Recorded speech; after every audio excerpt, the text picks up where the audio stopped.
Now that's something good, you totally should tune in to this episode where we explore the extraordinary in the everyday ordinary. Now that's something good.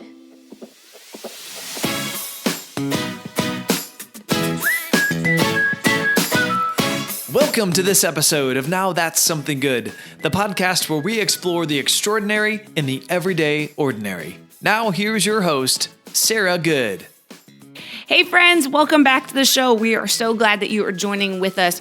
We are having so much fun bringing you stories week in and week out. We have appreciated so much hearing your feedback and your encouragement along the way, and we are excited just to continue to keep these stories coming. As always, your shares, your likes, all of those things help us tremendously just to bring awareness to the podcast. So thank you. And if you haven't had a chance yet, if you wouldn't mind rating or reviewing the podcast, that helps us a whole bunch. We have a really exciting conversation today with a brand new friend of ours and who I'm sure is going to become a friend of yours. Her name is Erika, and I am so excited today for you to hear her story and what God is doing in her life. So here we go. Hi, Erika. Welcome to the show. Hey, thanks for having me. I am so glad you're here. So this is exciting. Everybody listening, Erika and I are sitting here. We have water to drink because sometimes you're talking and all of a sudden you need a drink. If we were to be out talking and we were to have coffee, are you a coffee drinker? Yes, I love coffee. Okay, good. I feel like this is a really important part. It's Yes. become a part of the show now where Will and I have a really deep love for coffee. And so now it's kind of a thing, which if you're listening and you don't like coffee, it's okay. We love you. You can still be a part of the Now That's Something Good. But what would be if we were like out at a coffee shop, what would be your go-to drink? Ooh, well, definitely during the fall, I love pumpkin spice. Like you can't go wrong with anything pumpkin. Yep. Basic, but I know. Let's see. My go-to at the coffee shop I work at is Wait, probably you work like at a coffee shop? I do work at a coffee Okay, shop. look, it's already getting good just from the beginning. Okay, Yes. tell your drink, and then I'm going to have to hear about the coffee shop. Okay, so I kind of like to invent a lot of different drinks. So I don't really have one drink that I Okay. stick to. Yep. But I like just an oat milk latte with agave. Okay, Super simple, but it's really good. that sounds like something I would drink. So Yes. what coffee house do you work at? Cornerstone Coffee in Troy.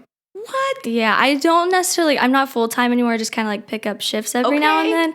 But yeah, I love it. It's a great place to work. I feel like I have so many coffee questions right now, but Yeah. I'm going to try. We might have to come back Okay. to that later. Sounds good. Well, the reason I started with coffee is we always tell people listening, this is just a conversation. And the really cool thing about Erika coming in is we don't know much about each other. Like, Yeah. we're really going to be talking and learning a lot. So I'm excited. So I feel like I already learned so much. Your coffee drink, oat milk with agave. Love it. You work at a coffee shop. I don't know what else we really need to know. Right. No, tell us your name. Tell us a little bit about who you are, Erika. Okay, I'm Erika.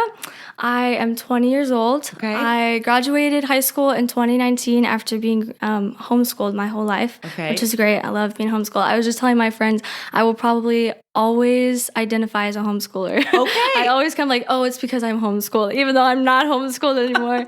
Love it. I decided to take a gap year, just kind of like figure out what I want to do, to travel. Yeah. Because my junior year, God kind of placed that on my heart to just like travel, see the world, meet people, go on service trips, and it definitely pushed me out of my comfort zone. But I decided last year to kind of do that with my time, and then a gap year turned into like a gap year and a half going into this semester.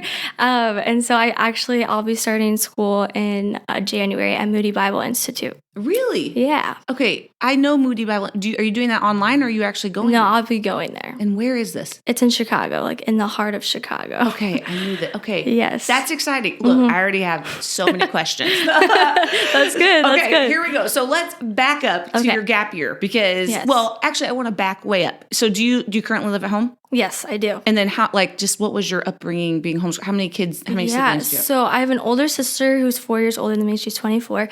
And then I have a younger brother who's 11. Okay. So quite the age gap between Okay. us all. But it's been pretty great. I think, like, for the most part, we've all gotten along. I mean, obviously, there's, like, sibling rivalry in there. But I think the age gap kind of has, like, pushed us closer. Okay. So that's good because, like, my sister has lived out of the house for a while, so it's just kind of me and my brother. Yeah. But yeah, we all get along, and he's still homeschooled, and yeah, it's pretty great. Okay.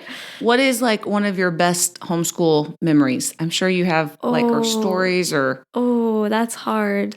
Always like going into Walmart during school hours and the cashier saying, "Oh, is it today a holiday? No, we're homeschooled." "Oh, you're homeschooled." "Yeah, we're homeschooled." And then they don't make eye contact with you. I bet. Okay. It's like people automatically think something's wrong with you. I don't. Right. I can only like. I just totally lost the word. Sympathize with that a little bit just because we've homeschooled our kids off and on. And so, I mean, thanks to Corona, though, everybody has become homeschoolers in some way, shape, or form. Yeah, that's crazy. I was thinking about that, and I was like, man, all these people that made fun of me for years for being homeschooled are now like, oh, yeah, we're homeschooled. This is great. I don't have to leave my bed. I'm like, this is what I've been telling you for years. Welcome to my life. This is why it's so great. Exactly. I love it. Okay, so in high school, we actually kind of, my oldest daughter. Yes. Because you were a part of Lifelight, right? So are you big into theater? Is that like a... Yeah, I was. So my mom's side of the family is pretty big into theater. My grandpa was a theater teacher for 30 years. My aunt's a theater teacher, I believe now. And that's kind of like the artistic side of me kind of came from my mom's side of the family. And so I actually used to want to be a theater teacher as well, kind of like following in that part of my family's footsteps. But then going into high school, like we moved at the beginning of my freshman year. So it's kind of like a hard time to move.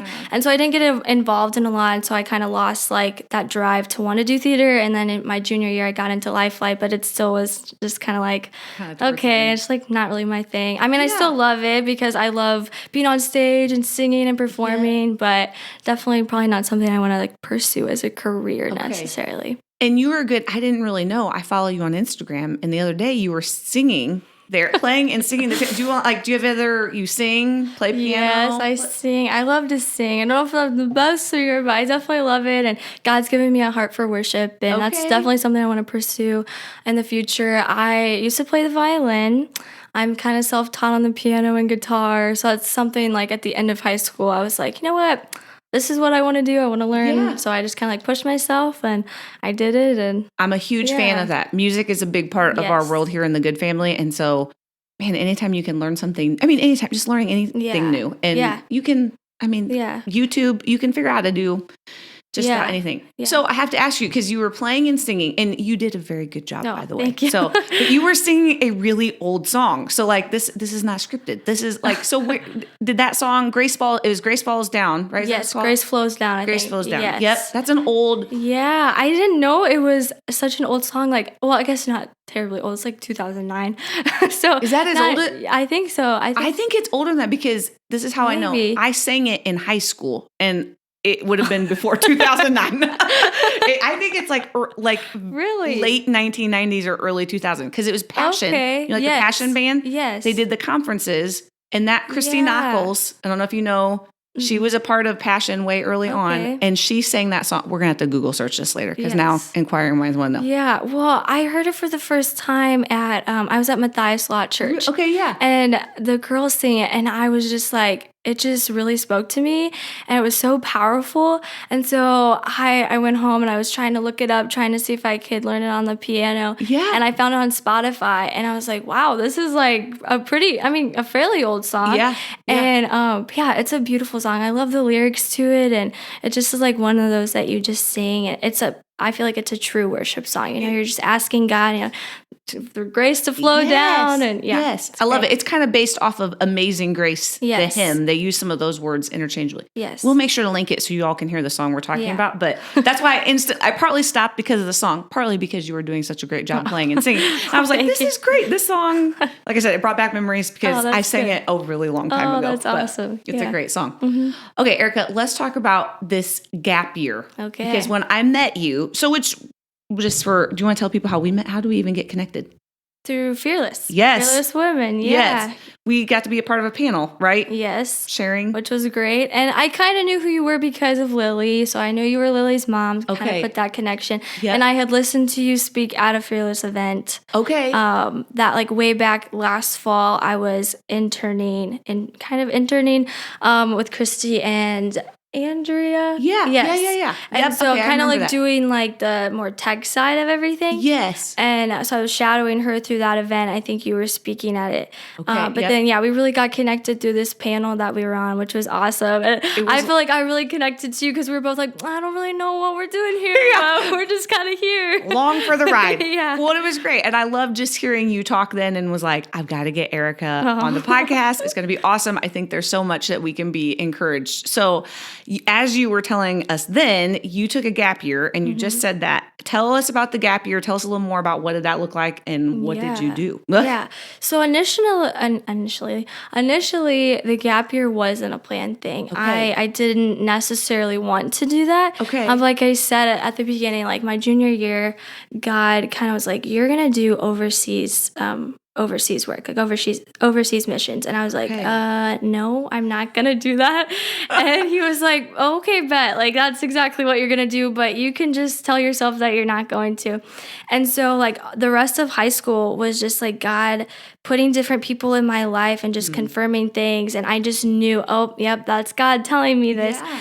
And so I was going to do this program that I was going to be able to do school and go overseas. And then I just like wasn't listening to God, and I was putting it off, and I lost that opportunity.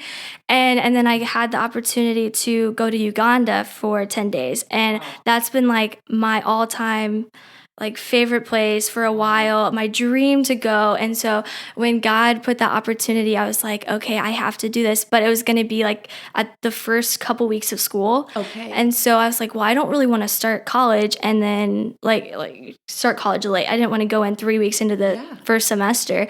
So I was like, I had to make a tough decision. I was like, okay, I'll probably just take a gap year. That way I can do this. And then whatever else happens. Yeah. So it's definitely a leap of faith because I didn't know what to expect. Okay. And they're like, okay, so this is great. Like you have the first couple weeks of, this semester planned out, but like what else? I was like, I don't really know.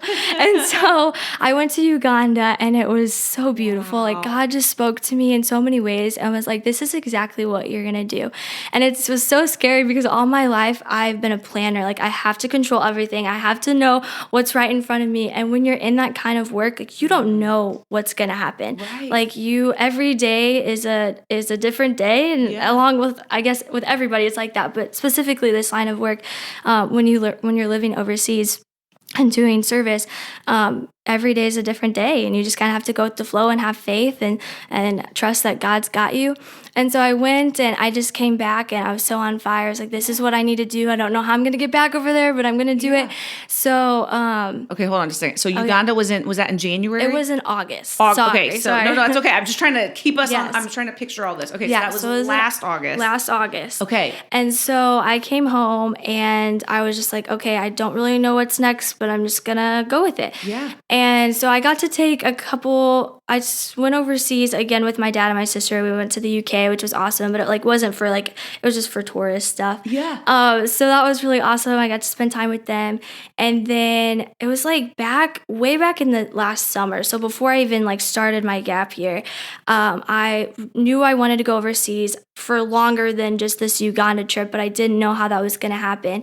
And so one of our family friends knew people that lived in Turkey. Okay. And they were like, oh, you got to get connected with them. You got to talk to them. And I was like, oh, I don't know about this. And so one thing led to another. They got me connected with them. And it was just kind of like an idea, like, oh, yeah, you should come live with us for a while. You could come visit. We could get you plugged in, whatever. But I just really didn't think anything of it. Okay. I was like, this is crazy. And as the months progressed, I went to Uganda. I came back. I was like, yeah, I want to do this. And that trip to Turkey wasn't nailed down until probably 3 weeks before I left. Oh, wow. And so it was like we bought my plane ticket, I think, a month out. Wow. So it was crazy. For a planner, that's a little it was crazy. Okay. And so it was a whirlwind. And my mom's like, you really need to get this nailed down. Like, you really need to have a plan. I'm like, that's the thing. I don't know what the plan is. I'm trying, but I just feel like God is just putting me in with blinders on, like this blindfold, and I don't know what to do. Like, am I going to go? Am I not? So it's just really up in the air. And I was like, I just have to say yes. I think a lot of me putting it to the side was exactly that. I was putting it to the side because I was scared. Yeah. Like, this doesn't make sense. And everyone was like, like, you're taking a gap year. You know, people that take gap years don't ever go back to school, and you're never going to be dedicated like again, and you're never going to go to school, and you're never going to do this, and you're going to have to go find something else to do, and blah, blah, blah, blah, blah. And I'm just like, okay, this is fantastic. I just know that this is what God is calling me to do.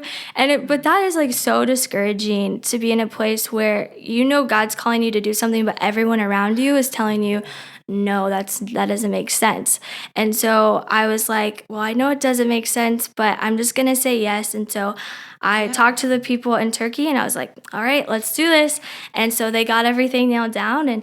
And I remember sitting at the airport, we were sitting there, and it was, I don't even know how late. I think it was like 10:30, and my flight was leaving in like an hour and a half. And I just was crippled. Like I was so paralyzed. I couldn't move, and I just started crying, and my parents were trying to talk to me. I was like, don't talk to me. I can't. They're like, are you okay? I'm like, I'm okay. And they're like, you don't have to go. I'm like, I have to go. And we just sat at a table for like 30, 45 minutes, and I couldn't move. I couldn't bring myself to move. Yeah. And I remember those times, like in those last few moments of being with my family before I got shipped off to overseas, I just was giving them hugs over and over again because it's so scary, because I mean, you don't know if you're going to come back. Like, you don't know, like anything can happen. Yeah. You're going to be on a flight for 13 hours or like over the ocean, and I'm going to the Middle East. Like, you know, it's scary as a 19-year-old girl at the time. It was scary. And everyone was like, oh, this is going to happen to you. You're going to get kidnapped. And I was like, well. Wait, they would say that yes, to you? They would tell me that. Oh, my goodness. It was just crazy. And I just remember I looked at my parents, and I just had to walk away. And my mom said, as a parent, that was the hardest thing that she's ever had to do, is just have me walk away from her. Yeah. And I couldn't look back. I literally I was crying, and I just walked forward. And it was the scariest thing that I've ever done, but I'm so glad that I did it. And that's kind of like what my gap year was just saying yes to God, and like saying yes to the crazy. Yeah. And because all my life I said no, and I was like held back with this burden and this heaviness and this weight of just constantly saying no to God. Yeah. And when I finally just opened my heart, and I was like, okay, God, I'm your servant, and if I'm really going to be surrendered to you, I have to be surrendered to you, and my life is your life, and just use me. And so I got on that plane, and I got over there. And mind you, I had never met these people before. Okay, you had. Okay. I hadn't met these people. I know I'm kind of like jumping all over the place. No, you're doing great. I never met these people before. I just knew them through like a family friend. And okay, so walk us through. So you fly? Was it just one flight? Yes, it was straight through. Okay, straight through. 13 hours. How were you on the plane? There was like 11 and a half. Okay. So it was straight through flight. That's a long time for people who have never done international flights. Right. Well, I had been overseas before. Okay. But nothing like that. Okay. And I had always been with people, like with a team of people, and I was by myself, and it was definitely scary. And I remember sitting at the airport before I got on the flight, and somebody was doing something. I was texting my sister. I was like, I'm going to die. Like, I'm not even going to get over there, and I'm going to die in this airport. And she's like, you're fine. And so I go, and I get my luggage, and that was a scary thing in itself, because I landed, and everything's in a different language. Like, any other place I'd been before, like, everything was in English, or it was really touristy. Like, this was not. And I had my 2 huge 50-pound suitcases and my 30-pound backpack, and I'm like sweating bullets, and I'm like, I'm so exhausted. I'm working my way through like one of the biggest airports in the world. I think that's what they said it was. And I was like, I knew what they looked like. I knew who I was looking for, but it's still, when it's a crowd of people, I'm like, okay, what if they didn't show up? What if they're not legit and I'm just stuck here? And I remember seeing them, and I was like, praise God, like, you're so good. And it was just, I was there, and I just felt at peace. Wow. And that's how I know that was just the Holy Spirit. Yeah. That was God, and He gave me that opportunity. And yes, like, there was awkwardness, like, being in someone's home, like moving in, and you don't really know them. But honestly, there was never a time that I didn't feel like their family. That's cool. And the lady that I stayed with, she was just awesome, and she's like the older version of me.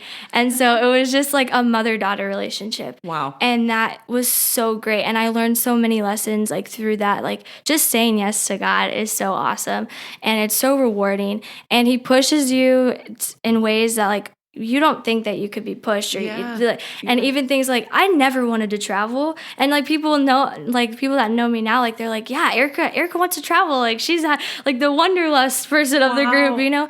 And I never wanted to do that, but God put that desire in my heart, and once he like tells us, okay, this is what you're gonna do, exactly what I said, like he puts that desire in us, and he makes us want it because we want him. And that was like the biggest thing that I learned, is just like, and then COVID hit, and so that was another thing in itself where I was like, okay, God, you sent me all the way across the world, and everything shut down. Okay, so back us up to the time. So when did you go to church? What was the time frame? February. Sorry. Okay. I'm like, No, it's okay. No, you're doing good. Okay, February. Okay, yeah, and then COVID hit. Yes, so I was initially supposed to be there February through May. Okay. And so 3 months. And that was the longest time that I would have been like away from my family. Yeah. And then COVID hit and everything went on lockdown around March.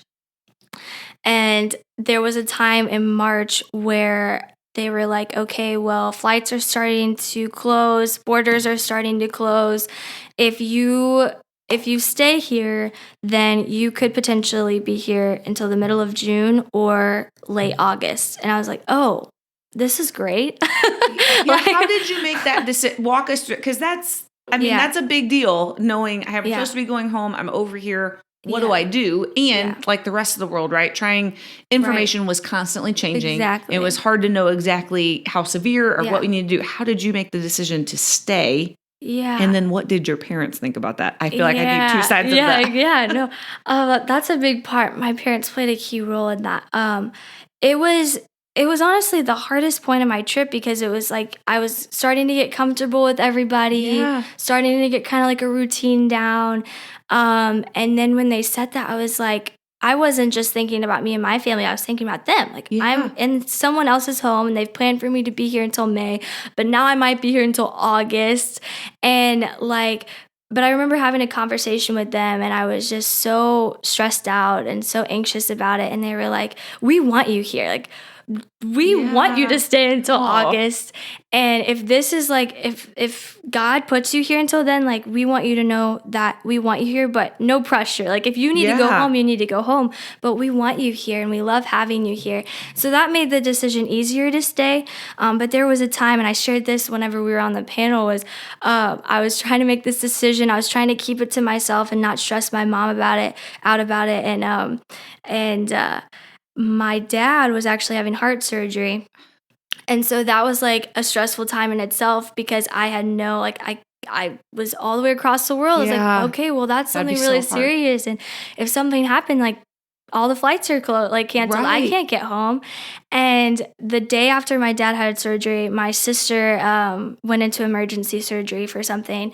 And so my mom's has a husband in one hospital and a daughter in another hospital. One daughter overseas trying to find out if she can even come home or not. And my brother was somewhere. Oh, gosh. It was just a lot of bouncing around. Yeah. And I remember there was a time of just surrender. And I was on this family that I was living with. I was on their staircase and I just was crying. And I remember having my hands in my hair and I was just I just was so stressed out.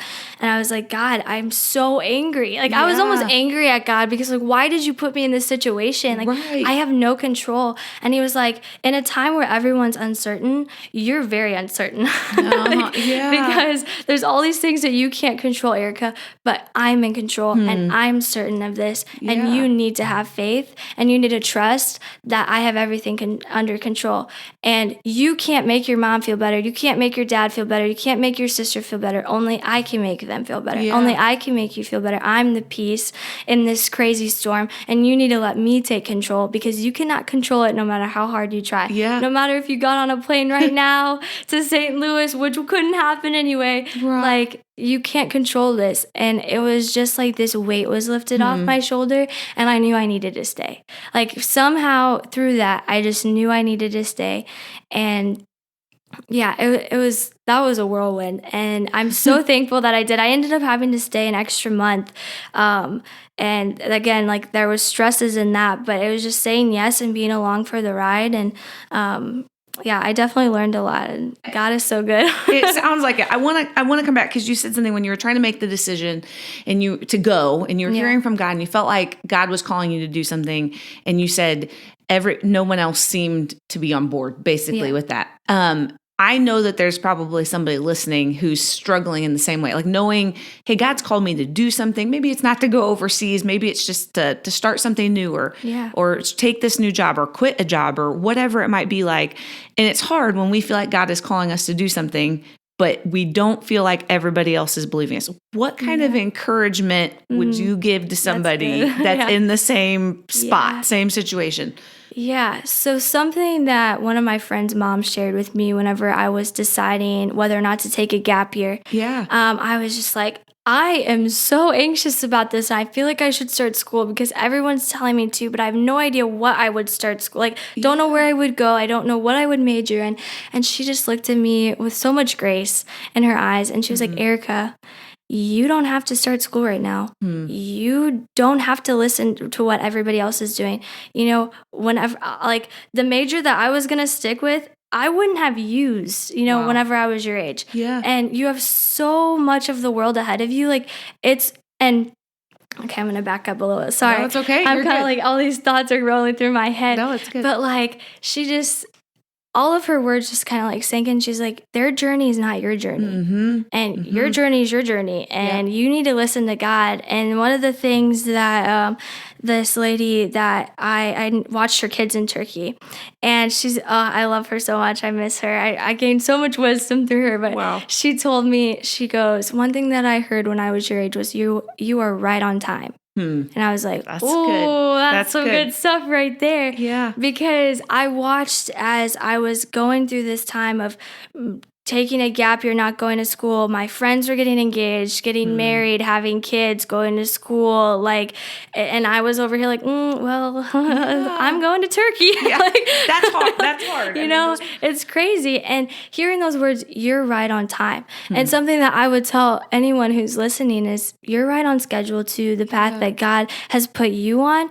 And your journey is not your neighbor's journey. Yep. Your experiences aren't going to be your friend's experiences. And that's okay. And that's what's the beauty of it is because God has put us all on unique paths and he's made us all so differently, but in the image of him.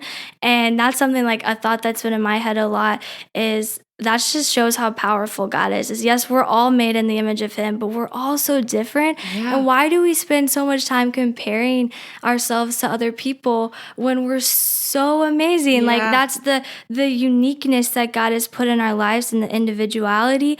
And so I would just say you're right on schedule. That's so and good. Your journey is your journey, and you just need to, and one thing that God's been teaching me too is if you're not content with just Jesus, you will never be content in your life. That's good. Yeah. Erika, you could just preach all of this all day. Those were so good. You're right on time.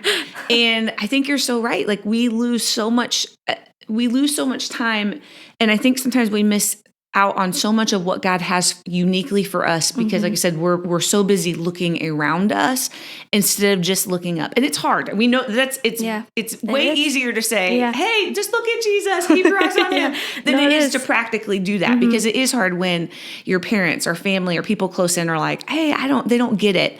But I think as you've been sharing, even in your story, that there's so much peace found when it's, hey, I'm stepping out in faith, even when I don't even see really the step I'm stepping on. Yeah. But I'm going to do this because God's called us to that. And I love that. Yeah. So tell us, what did your time in Turkey, like what was some of the things that you would be doing? Like while you were there, what was? Yeah. So before COVID hit, the plan was I'd go and I would nanny this family for 3 out of the 5 days out of the work week.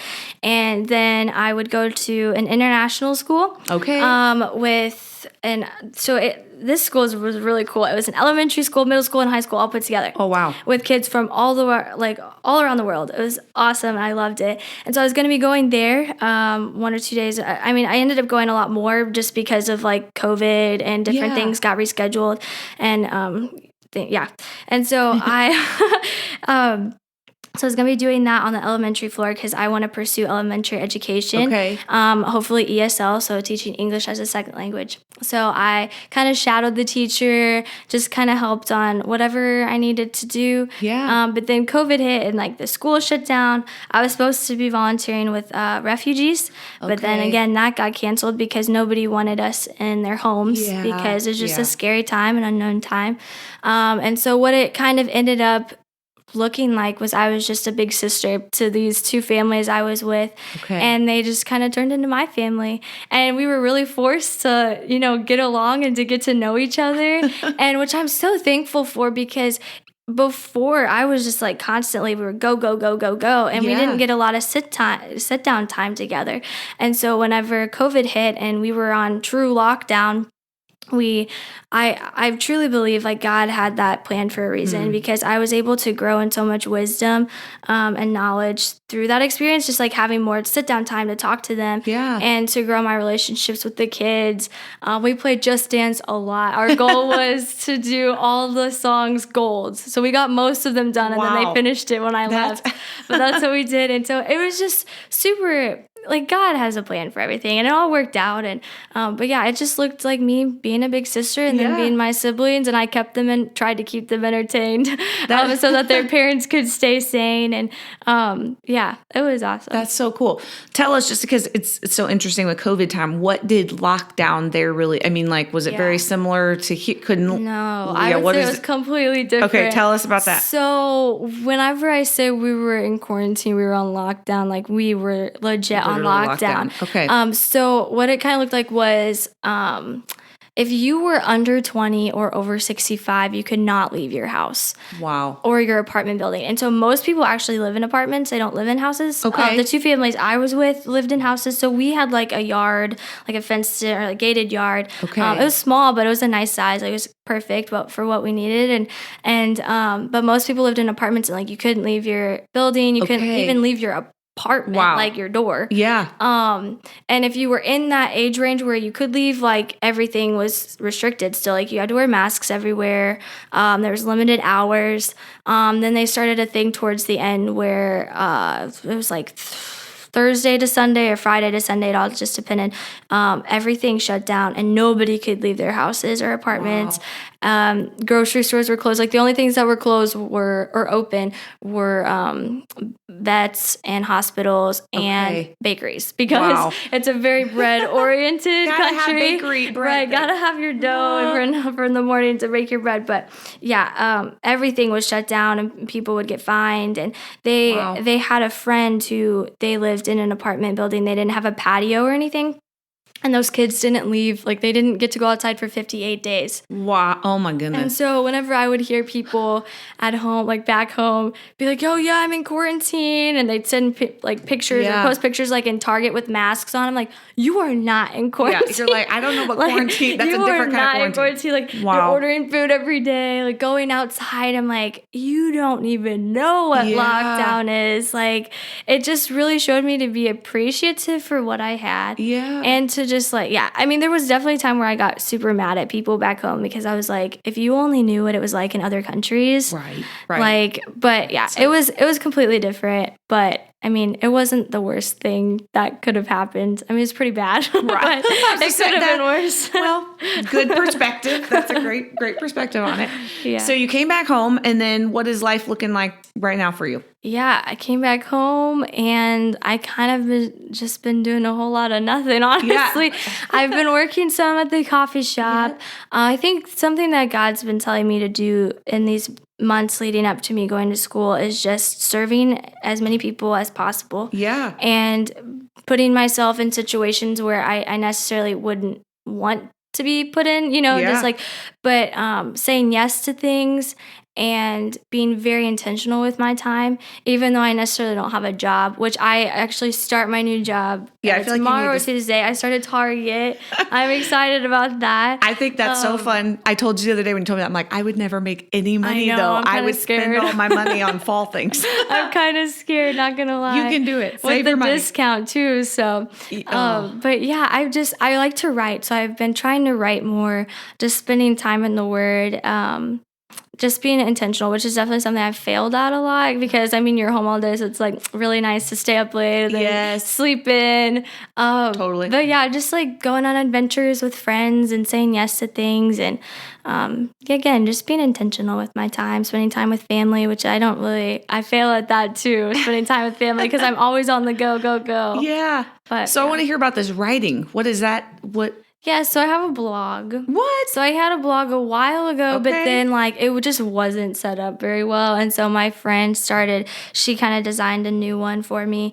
And I was really good about writing like a lot. And then I Okay. stopped kind of when I came home just because I hit like a writer's block. Yeah. But yeah, and then I started, my goal is to finish a book by the time I'm 21. So by next year. So I started that. It's kind of like in the process. Erica, this is amazing. I wish you could see the face I'm giving Erica right now.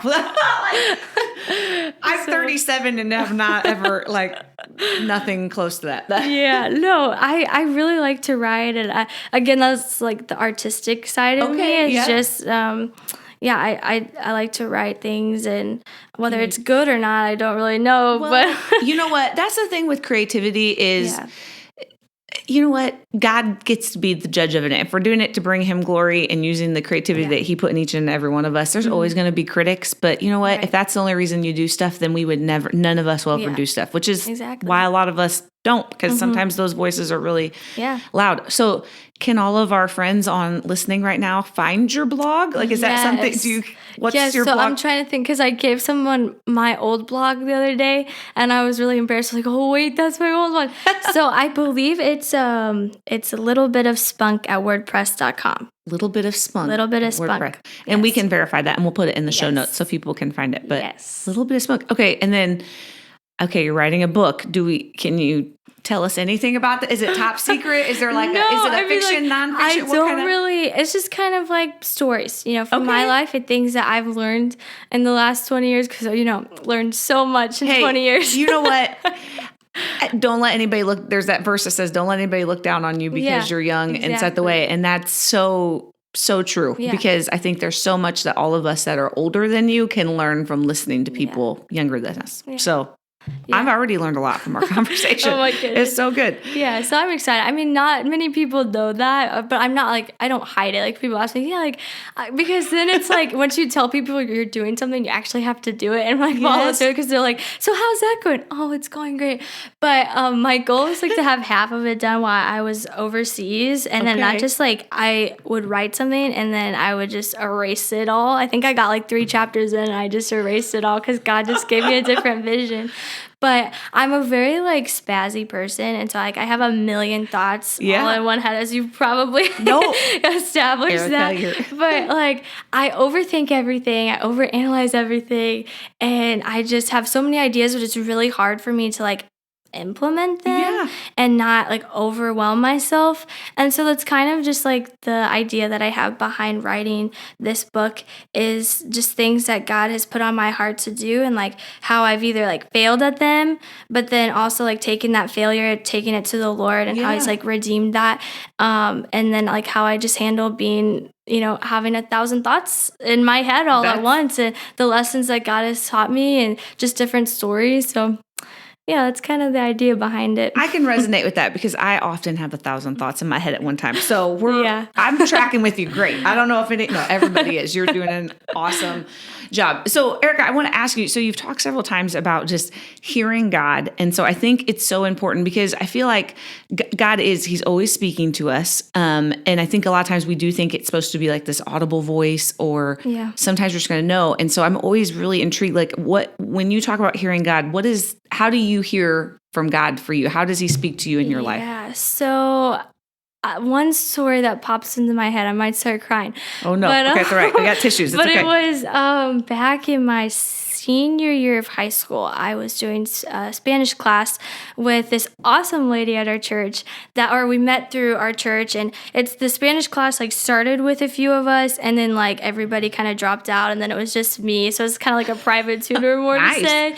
I love that homeschool life, but we would meet almost every week, either at my house or at the coffee shop that I work at, and we would have conversation, and she'd teach me Spanish. But it was like all during that time where like God was putting, going overseas on my heart, and I just didn't know how to deal with it. I hadn't shared it with anybody, and like going to Africa, and I had always had that desire. It was before Uganda, and I'd always had the desire to go to Africa. I just didn't know what that was going to look like, and I didn't know why I wanted to go. I just wanted to go, and I had read this book called Kisses for Katie, and it's about this girl who is like 19, and she wanted to go to Uganda, and she moved over there, and she like started this whole like organization and has adopted all these girls, and it's awesome. And so that like inspired me. I was like, I'm gonna go to Uganda. But again, like I hadn't really shared that with anyone, and so I'm sitting down with my Spanish teacher, and I was just kind of like really discouraged, and I think she saw that.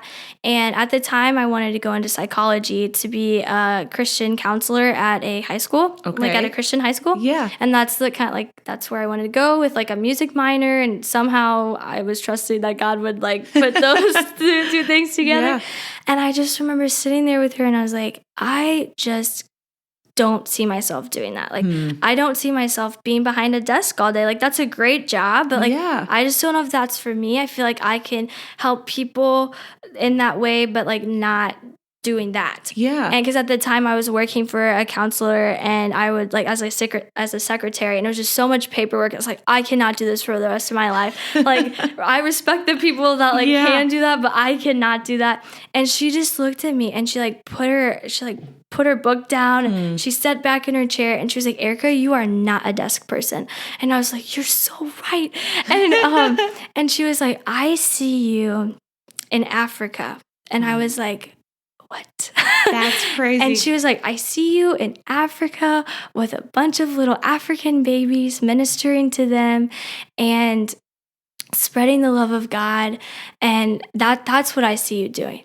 And I was just like, I just was so awestruck by that, because I had never shared that with anyone. Yeah. And for someone that like knew me but didn't really know me to say that to me, I was like, that has to be God. Yeah. And absolutely. It was just like different things like that, like not necessarily like God slapping me in the face with something or like whispering something in my ear, but like using other people to like do different things like that, say different things like that to me. But that was like the biggest thing. And I knew in that moment, I was like, okay, this is for real. I need to take this serious. Like, this is a desire that God is putting on my heart. And even though it's not necessarily my desire in this moment, it will be. Yeah. And I just need to say yes to that. But that was a big one. That's great. That's a really good example. Yeah. So listening to sometimes God uses other people to kind of help push us in the right direction, or sometimes to confirm what we already feel like he's telling us to do, and just kind of nudge us along. Yeah. I love it. Okay, Erika, do you have any other stories you want to share with us, or anything else you want to talk about? Oh my goodness. Like what kind of story? I don't know. I've got one other thing I for sure want to ask you about, because I think you, as we've been talking, as I've heard you talk before, you've had some great people in your life that were a little further along that have kind of mentored you. Mm-hmm. And then you've been pouring into some people younger than you. Yeah. Do you want to just talk a little bit about that and what that's looking, either with I know you're doing some stuff with Fearless Teens, and then it sounded like you're just kind of hanging out with some younger people anyway. So I had my senior year of high school, there was some girls that I led a small group for our youth group, and God did not put anyone in my age in that small group that were girls. He just put a bunch of freshman girls, and I was like, really, God? Like, I thought this was I thought you were putting me in this so that I could meet people my age. But he was like, no, that's not why I put you in this. You need to mentor these girls, and you need to pour into them, because you remember what it's like to be that age, and you didn't have anyone like that. Yeah. And I was like, well, I'm not good enough to do that. And he's like, you're not, but I am. And so I was like, okay, God, I can't argue with that. And so just ever since then, God has given me a heart for girls ministry, which that was never my thing, because I just cannot stand girls because it's just so much drama. Yes. But yeah, I remember being in middle school and high school and just looking up to girls that were in, either in college or young adults, and like most of them just didn't want to have anything to do with me. And so because rightly so, like it's just a different season of life, and so that was like my goal going into my junior senior years. I didn't want to make girls feel like that. I wanted them to give them like a big sister. Like I wanted them to know, like, I'm not too good for you. Yeah. And So yeah, just one thing that I'm going to be doing hopefully soon. I keep putting it off, but I've been reading the book called Radiant by Priscilla Schreier. Okay. It's awesome. Oh. And so I've gotten a few girls together. We're going to go through that just together, talk through. And there's so much beauty in like talking to people younger than you, because like I find so much wisdom through them. Yep.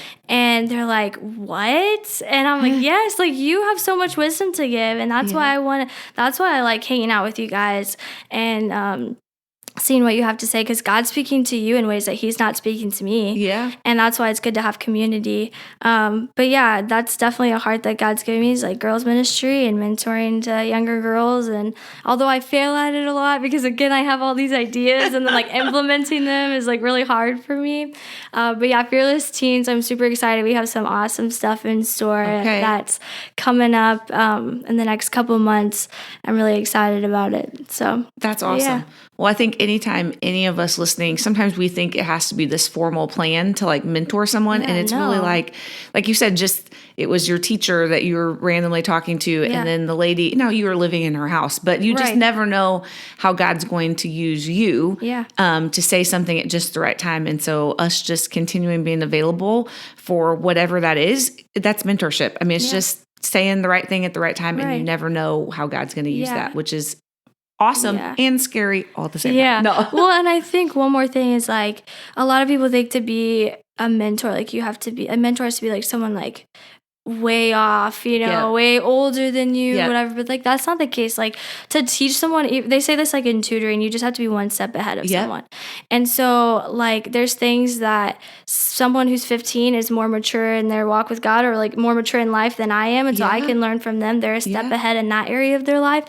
And like one thing a lie that I listened to was that I wasn't worthy, and what I had to say did not matter. Yeah. And that is such a lie from the devil, because what we have to say does matter. And specifically like when it comes from God, like it does matter, and it has a purpose. And so when the Holy Spirit puts something on your heart, you just got to say it. Yes. You have to be bold. And that's something I fail at a lot. I kind of just like go in my little shell. I'm just like, I'm not going to say that. Yeah. But like you have to say it. Like you need to say it, because you don't know who needs to hear it. Right. And the Lord is putting that on your heart because someone needs to hear it. Absolutely. And so yeah, that's a big thing, like to say, just to tell everyone who's listening, like you are worthy and your words have a purpose, and you have a purpose because God is giving you that purpose. So just listen to that and lean into God. Yeah. Yeah. That's so good, Erika. That is definitely wisdom. And I know a lot of people are listening right now, learning and being encouraged by you. And I think in this season where COVID tried to isolate all of us, I think our words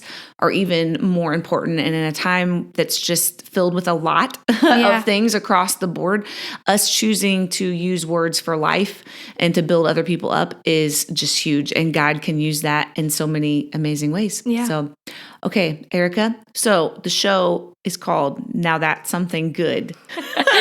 So do you have something good that you want to share with us? It can be, and you've already shared a lot of good things, but like, oh my goodness, it could be anything. I mean, there's now no like my no brain's qualifier. like frozen and I can't think of anything. I'm sorry. I didn't prep with the question ahead of time.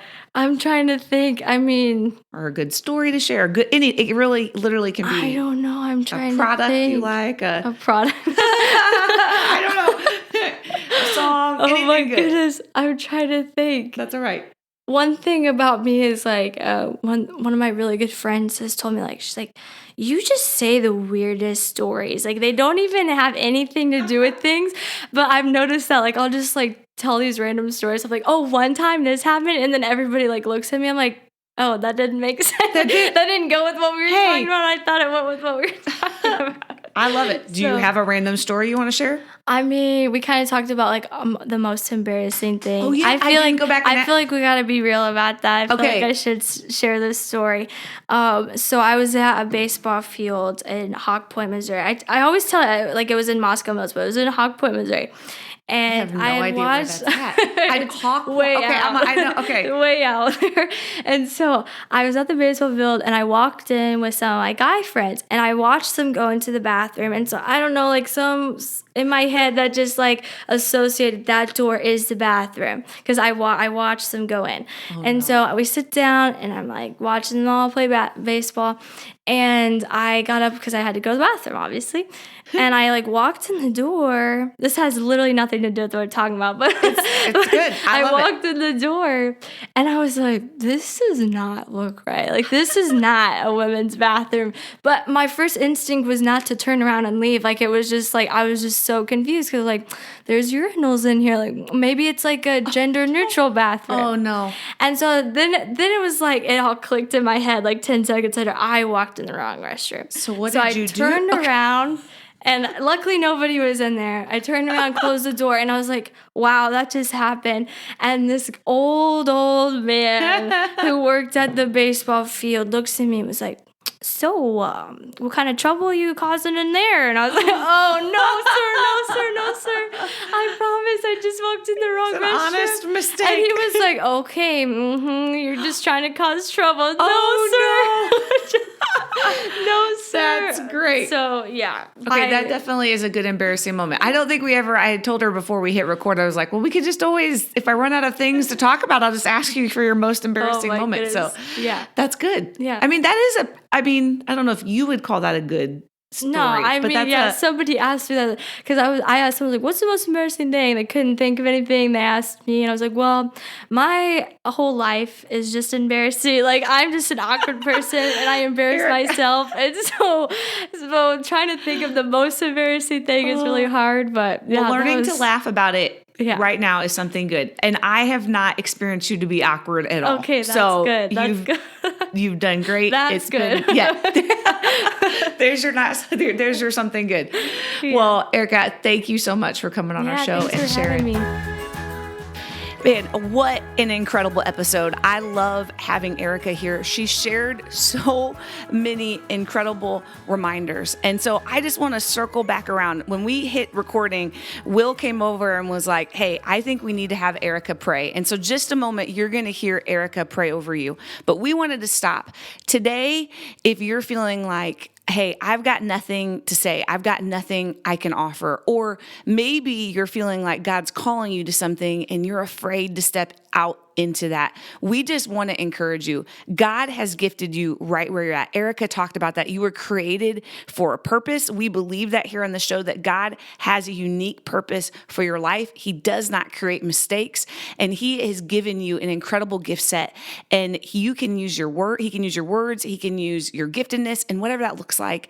And so we want to just bring you a little extra encouragement to say, hey, do whatever that is. Lean into whatever God's calling you to do. Maybe it's just some words that you need to say to somebody today, that He's just going to put you at the right place at the right time to do that. Maybe it's you taking a risk and stepping out in obedience to what God has called you to do. And today saying, you know what? I'm just going to take the next step towards that, whatever it looks like. And I just hope you know Erika is going to pray, but we are all praying for you here on this podcast. We pray before we hit record every single time that the words that are shared here would be an encouragement and a blessing to somebody listening. So here we go. Here's Erika saying a prayer for you all today. Father God, I just thank you so much for this day. I thank you for this opportunity to just come and be able to talk about you and to glorify you and to just have a conversation. And I remember just in those moments leading up to going overseas or just graduating high school and just feeling lost and feeling like I didn't have a purpose and listening to the lies of the devil that I didn't matter and that what I was doing was crazy and that I shouldn't do it. And I got scared, and I just want to lift up the people who are feeling like that. They feel that they don't have a purpose, that they're not worthy, that what they have to say doesn't matter. And I just want to put all of those in the ground right now and stomp on them. And I just ask that you fill those people with, anyone that's listening, fill them with purpose and fill them with your love and put your arms around them, God, and give them comfort and just show us all that the only comfort that we need is you. And that if we're not content with only you, we will never be content in our life. And so right now I speak against just any thoughts or feelings of worthlessness and not having a purpose. And I just ask that you died for those, Jesus. You put those in the grave. You left them there and they are defeated. And I pray that we find victory in that and we find victory in your name. Because you are so sovereign and you are so good and you love us. And I just pray that we find that love through you and that we find our identity in you, because if we're finding our identity in anything else, we're never going to find it, because you give us that identity because you created us, God. I just thank you again for loving us, because we are not worthy, but you make us worthy and you give us that purpose. And I just thank you for that. In your name I pray. Amen.